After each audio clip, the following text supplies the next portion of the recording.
Un jour après que Washington a déclaré que 3000 troupes nord-coréennes avaient été envoyées en Russie, le Pentagone a critiqué le président russe Vladimir Poutine, affirmant que la décision montre son désespoir. La Russie a plus de 500 000 victimes sur le champ de bataille en Ukraine. Cela souligne vraiment le désespoir de Poutine, car il a échoué à atteindre ses objectifs stratégiques sur le champ de bataille, a déclaré la porte-parole du Pentagone, Sabrina Singh.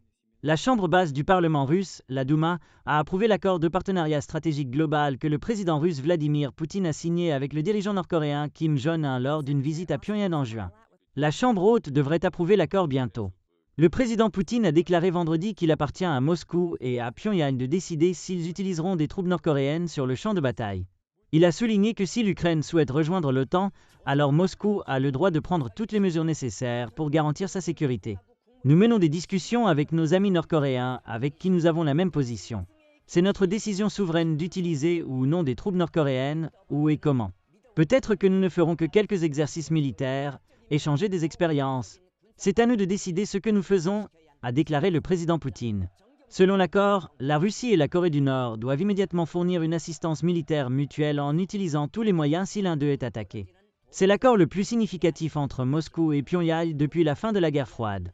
Le service de renseignement militaire ukrainien a déclaré que les premières unités nord-coréennes formées en Russie avaient été déployées dans la région de Koursk, une zone frontalière russe, dont certaines parties ont été prises par les forces ukrainiennes en août.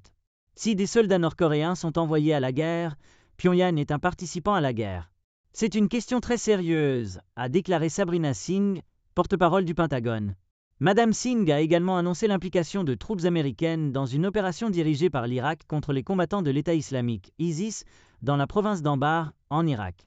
Le Pentagone, a-t-elle déclaré, n'est pas au courant de victimes parmi les troupes américaines. Elle a également informé la presse d'une attaque conjointe des troupes américaines et irakiennes plus tôt cette semaine qui a tué plusieurs dirigeants de l'État islamique en Irak. Au cours de cette opération, 2 soldats américains ont été blessés. Madame Singh a déclaré que les soldats sont dans un état stable et sont traités au Walter Reed National Military Medical Center près de Washington.